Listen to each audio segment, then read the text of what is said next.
ఆరోగ్యం మహాభాగ్యం కార్యక్రమానికి స్వాగతం సుస్వాగతం. సిద్ధ వైద్యం శీర్షికలో మనము సిద్ధులకు సంబంధించినటువంటి అనేక విషయాల్ని చెప్పుకుంటూ ఉన్నాం. నేను అనేక సంవత్సరాలుగా సిద్ధ వైద్యంలో చాలామందికి విచిత్రమైనటువంటి వైద్యాలు, చికిత్సలు, లేకపోతే వారి యొక్క అనారోగ్య హేతువైనటువంటి మూలానికి సంబంధించి అనేక ఉపయోగకరమైనటువంటి విషయాల్ని వాళ్ళకి చెప్పడం జరిగింది. ఒక్కొక్క సిద్ధుడు వారి యొక్క పరిధిలో వారికి తెలిసినటువంటి విషయాలలో అనేక మందిని స్వస్థత చేకూర్చటము అనేటువంటిది సాధారణమైనటువంటి విషయం. ఈరోజు నేను చెప్పదలుచుకున్నటువంటి విషయం ఏమిటంటే, సిద్ధులు అందరూ కూడా సాధారణంగా మగవాళ్ళే ఉండటము గమనించవలసినటువంటి విషయం. కేవలము సిద్ధులు మగవాళ్ళే ఎందుకుంటారు, ఆడవాళ్ళు సిద్ధులు లేరా అంటే ఆడవాళ్ళలో కూడా సిద్ధత్వం కలిగినటువంటి వాళ్ళు ఉన్నారు. కానీ వారు బాహ్య ప్రపంచానికి దూరంగా ఉండటం వల్ల, బాహ్య ప్రపంచంతో వారి సంబంధ బాంధవ్యాలు తక్కువగా ఉండటం వల్ల సిద్ధుల్లో ఆడవాళ్ళని తక్కువ మంది చూసుంటారు అందరూ కూడా. ఎందుకనంటే ఇప్పుడు ఉన్నట్టు రహదారి సౌకర్యాలు కానీ, వాహన సౌకర్యాలు కానీ, ఇతరత్ర మీడియా సంపాదించినటువంటి విషయాలు కానీ లేవు. ఈ మధ్య కాలంలోనే కొంతమంది ఆడవాళ్ళు కూడా మేము సిద్ధ వైద్యము, సిద్ధులము అంటూ చెప్పుకుంటూ ఉన్నారు. వారు చేసేటువంటి విధి విధానాలు, వారు గురువు చెప్పినటువంటి విషయాలతో ఆధారపడి వారు కూడా సిద్ధ వైద్యం యొక్క మక్కువతో ఆ వైద్యాన్ని మంచిగా తీసుకెళ్తారని ఆశిస్తూ ఉన్నాను.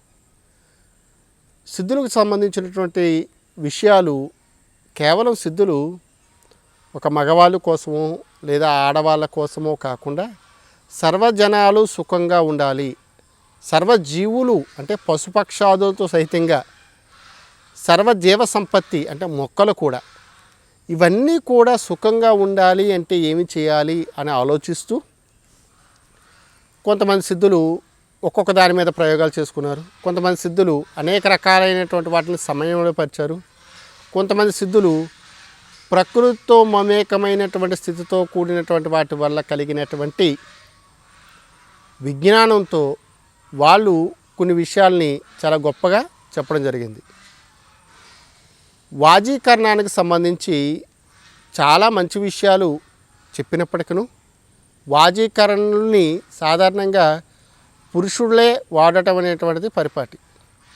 అంటే స్త్రీ పురుషుల యొక్క కామవాంఛ లేదా సాంసారిక సుఖం అనేటువంటిది సాధారణమైనటువంటి విషయము, అది యుక్త వయసులో.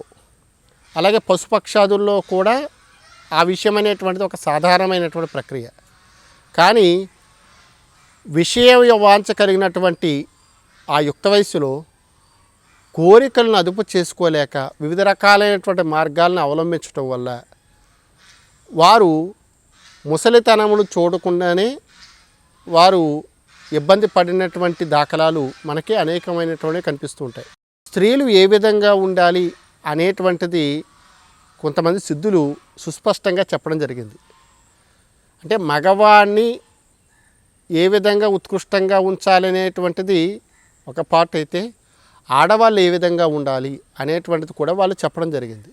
అంటే వాళ్ళు తల్లిదండ్రి కన్నా కాస్త ముందుగా గురువు కింద లేదా దైవం కింద వాళ్ళని మనం చూసినప్పుడు వారికి మనం పిల్లలము అనేటువంటి భావనతో కనుక మనము ఆలోచిస్తే కనుక ఆడవాళ్ళు కూడా ఈ సొసైటీలో, ఈ సంఘంలో మగవానితో పాటు సమానమైనటువంటి స్థానం ఇచ్చినటువంటి వాళ్ళు సిద్ధులే. ఎందుకనంటే ఏ విషయాలు చెప్పాలి, ఏ విషయాలు చెప్పకూడదు అనేటువంటి విషయాలు సిద్ధులకు బాగా తెలుసు. కాబట్టి ఆడవాళ్ళకి సంబంధించిన చాలా విషయాలు గ్రంథస్థం కాబడలేదు. కొన్ని గ్రంథస్థమైనటువంటి విషయాలలో వాజీకరణ విషయాలు మాత్రమే నేను ఇప్పుడు చెప్పడానికి ప్రయత్నం చేస్తాను. స్త్రీలు ఏ విధంగా ఉండాలి అంటే, ఆడవాళ్ళు మగవాళ్ళ కన్నా ఎక్కువ బలవంతులు. అది శారీరకంగాను, మానసికంగాను, ఆత్మపరంగా కూడా. కాబట్టే స్త్రీకి అధికమైనటువంటి ఓర్పుని భగవంతుడు ఇచ్చాడట. కాబట్టి స్త్రీలు అనేటువంటి వాళ్ళు ఎవరైతే ఉన్నారో వారికి ఒక రకమైనటువంటి స్థితిని మన పెద్దవాళ్ళు కల్పించారు.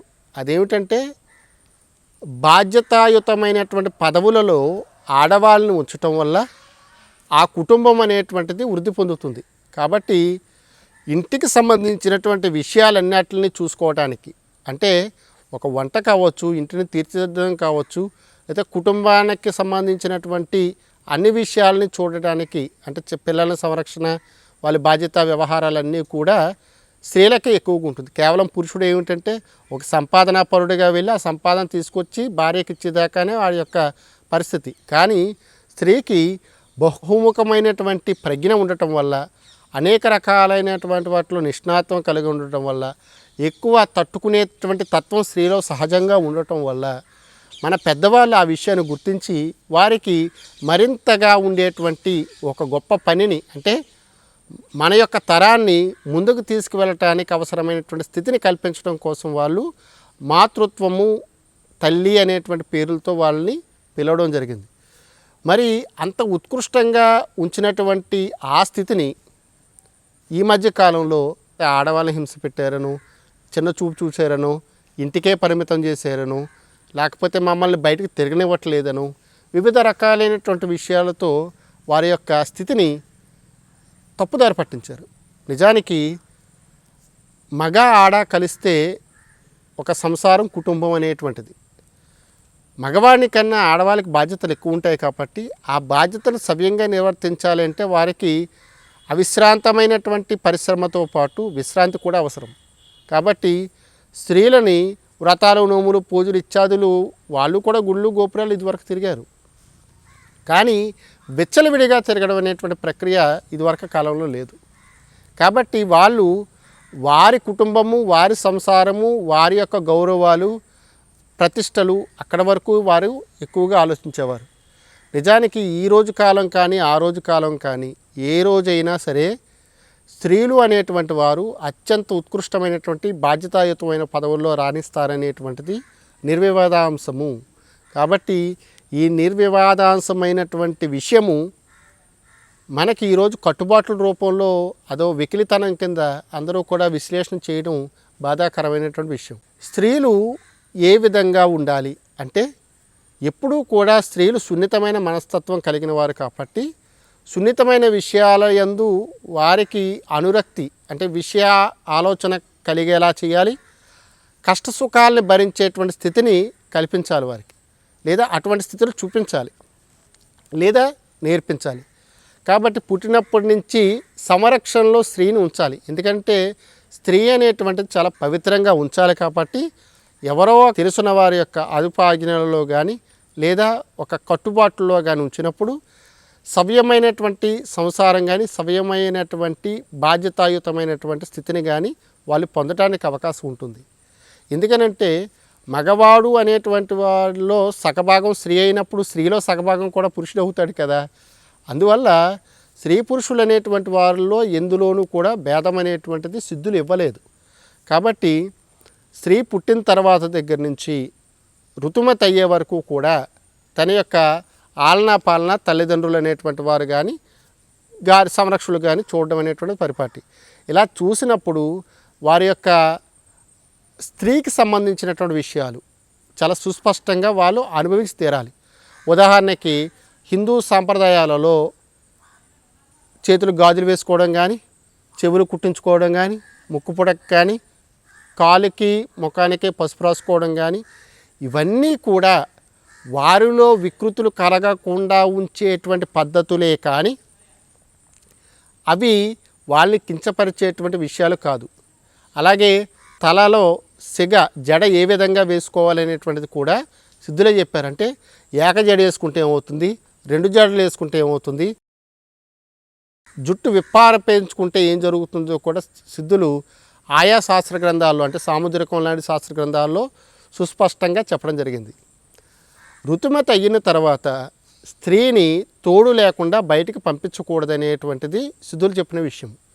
కాబట్టి ఋతుమతి అయినటువంటి స్త్రీ 3 రోజులు కూడా సాంసారికంగా కానీ లేదా సవ్యమైనటువంటి శుభ్రత కలిగినటువంటి ప్రాంతంలో ఏ పని చేయకుండా కల్మషం లేని ప్రాంతంలో ఉండాలనేటువంటిది సిద్ధులు చెప్పినటువంటి మాట.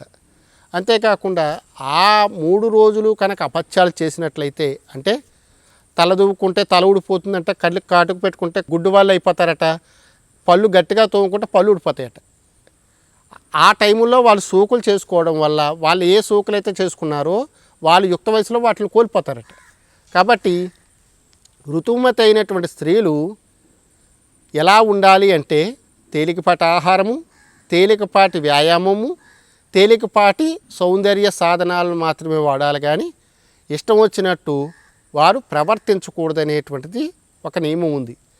ఇది ఎందుకు పెట్టారు అంటే బలవంతమైనటువంటి బల సంపన్నమైనటువంటి ఆయుష్కరమైనటువంటి సంతతిని వీరి ద్వారానే వృద్ధి పొందించాలి. కాబట్టి శుక్ర శోణితాల సంయోగమే గర్భం, కాబట్టి శుక్రం యొక్క బలం ఎంత ఉందో శోణితం యొక్క బలం కూడా అంతే ఉండాలి. కాబట్టి అందున ఈ రెండింటినీ మోయవలసిన బాధ్యత స్త్రీకే ఉంది. కాబట్టి స్త్రీ చాలా బలవంతంగా అంటే బలకరమైనటువంటి స్థితిని కలిగి ఉండాలి. కాబట్టి ఆ ఋతుమతి అయినప్పుడు చాలా నీరసంగా ఉంటారు, కాబట్టి వారికి ఏ పని అప్పచెప్పకుండా జాగ్రత్తగా ఉంచమని చెప్పారు. అంతేగాని వాళ్ళు విచ్చలవిడిగా బయటకు తిరగటానికి మాత్రము సిద్ధులు అంగీకరించలేదు.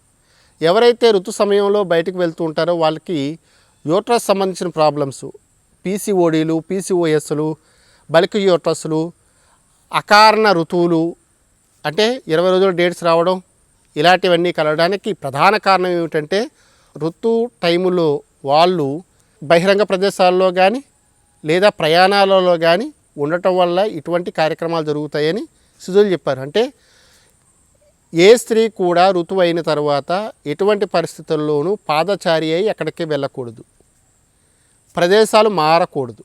ఎందుకనంటే వారి దగ్గర ఒక రకమైన బ్యాక్టీరియా ఉంటుందని, అది అనేక రకాల రోగాలకు కారణమవుతుందని, అంతేకాకుండా ఆ బ్యాక్టీరియా వల్ల వాళ్ళకి గర్భ సంబంధమైనటువంటి దోషాలు ఏర్పడటంతో పాటుగా మానసిక స్థితి అనేటువంటిది డిప్రెషన్ లోనవుతారనేటువంటి విషయం కూడా వాళ్ళే చెప్పడం జరిగింది. కాబట్టి మనఃకారకుడైనటువంటి చంద్రుడి యొక్క స్థితి ఆడవాళ్ళకి అధికంగా ఉండటం చేత వాళ్ళు ఋతుస్థానం అయ్యే వరకు కూడా ఎటువంటి విలాసాలు పొందకూడదనేటువంటిది సిద్ధులు చెప్పినటువంటి విషయం.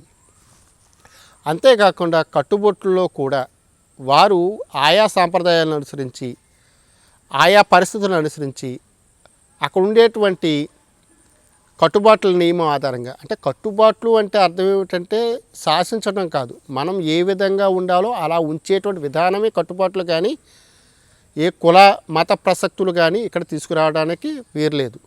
కాబట్టి సిద్ధులు చెప్పినటువంటి విషయాల్ని ఆధ్యాత్మిక దృష్టితో విజ్ఞాన దృష్టితో చూడాలనేటువంటిది మాత్రమే నా ఆకాంక్ష. ఈ మధ్య కాలంలో స్త్రీలలో ఎక్కువ మందికి గర్భ సంబంధమైన దోషాలు రావడం కానీ, పిల్లలు పుట్టకుండా ఉండేటువంటి ఇదిలు రావడం కానీ, ఒబేసిటీ కానీ, ఈ మూడింటికి కూడా ఒకటే ఒక కారణం ఏమిటంటే ఋతు సమయంలో వాళ్ళు సరైనటువంటి పత్యాపత్యాలు, ఆహార విహారాదులు అనేటువంటి వాళ్ళు పాటించట్లేదు. అలా పాటిస్తే కనుక ఇటువంటి జబ్బులు రావు అనేటువంటిది సిద్ధులు చెప్పిన మాట. అంతేకాకుండా ఈ మధ్యకాలంలో పుట్టినప్పటి నుంచి ఎలాస్టిక్ డ్రాయర్లు, ఎలాస్టిక్ బనియన్లు, ఎలాస్టిక్ సంబంధించిన వస్తువులు పెడుతూ ఉన్నారు. అలాగే నైటీలు వేసుకోవడం, ఇవన్నీ కూడా అనారోగ్య హేతువులని ఇలాగా, అంటే ఒక తరం కూడా ఎలాస్టిక్తో నడిచినటువంటి తరం మనం చూస్తున్నాం. ఇలాగ ఎలాస్టిక్ పెట్టుకున్నటువంటి దుస్తులు ధరించడం వల్ల ఏం జరుగుతుంది అంటే కనుక వారికి మూత్రము ఆపుకునేటువంటి శక్తి తగ్గుతుంది.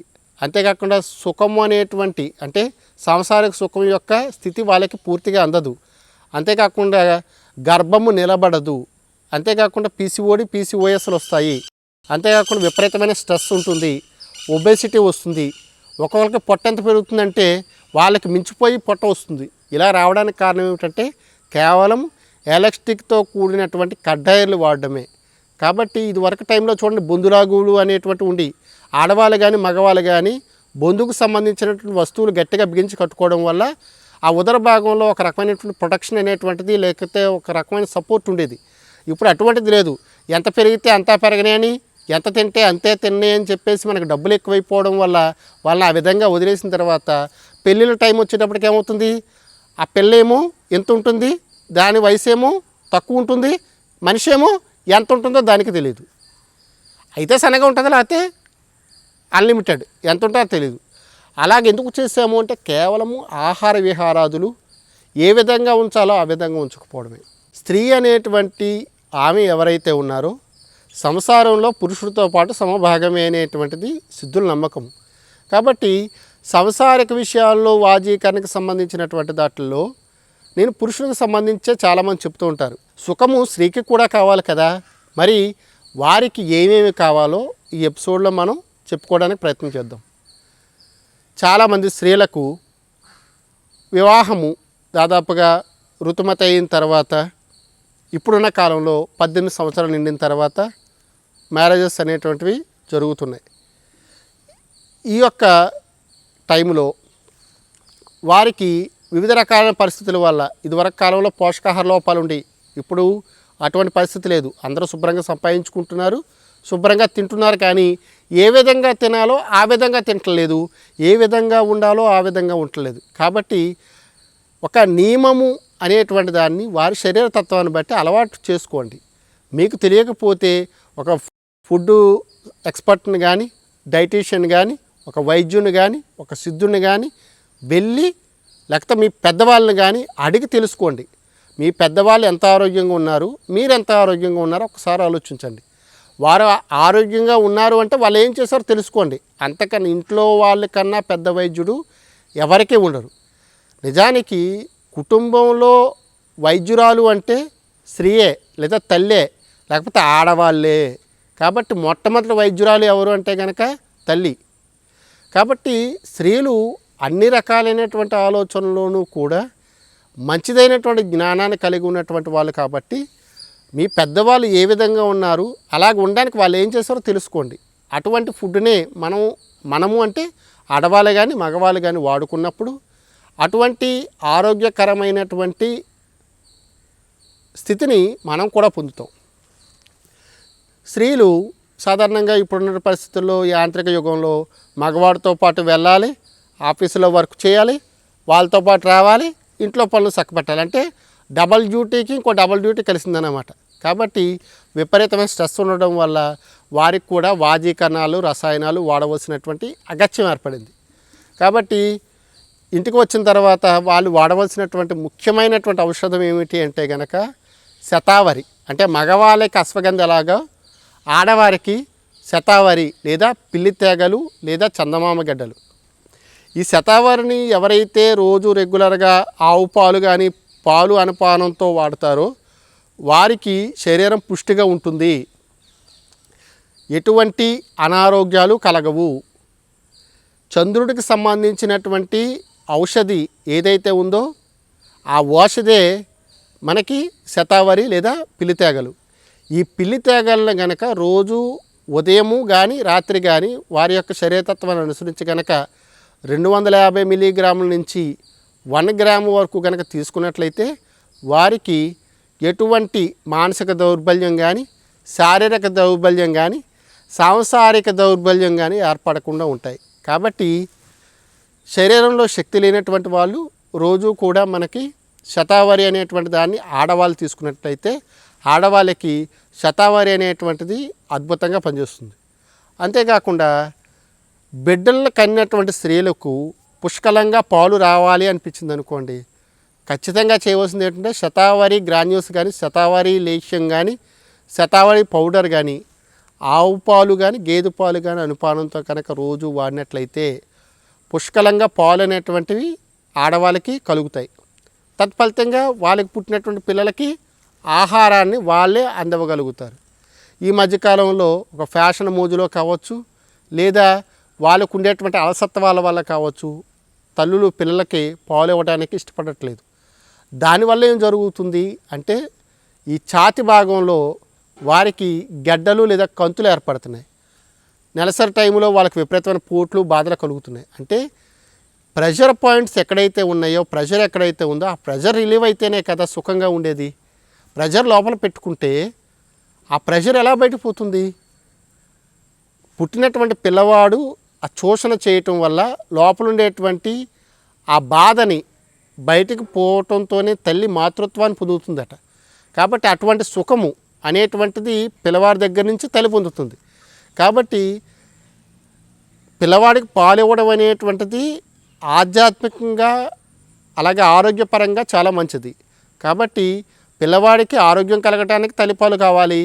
తల్లికి బ్రెస్ట్కి సంబంధించిన క్యాన్సర్ రాకుండా ఉండటానికి. ఈ మధ్యకాలంలో చాలామంది చూస్తున్నాం, ట్యూమర్స్ వస్తున్నాయి, క్యాన్సర్స్ వస్తున్నాయి, బ్రెస్ట్ కంతులు, చాలా రకాలైనటువంటి కంతులు వస్తున్నాయి. ఇటువంటివి రావడానికి కారణం ఏమిటంటే సరైనటువంటి పాలుని ప్రొడ్యూస్ చేయలేకపోవడం, లేదా దానికి సంబంధించినటువంటి వ్యాయామం యుక్త వయసులో జరిగి ఉండకపోవడమే ప్రధాన కారణం అనేటువంటిది సిద్ధులు చెప్పినటువంటి విషయం. కాబట్టి సిద్ధ వైద్య గ్రంథాలలో స్త్రీలకు చెప్పినటువంటి విషయాలు చాలా ఉత్కృష్టమైనటువంటి విషయాలు. స్త్రీకి ప్రతి 28 రోజులకి ఒకసారి ఋతువు అవ్వాలి.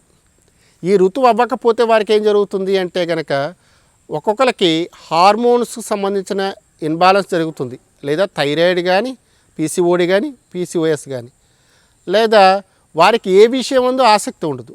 తత్ఫలితంగా ఒబెసిటీ, స్థూలకాయం అనేటువంటిది ఏర్పడుతుంది.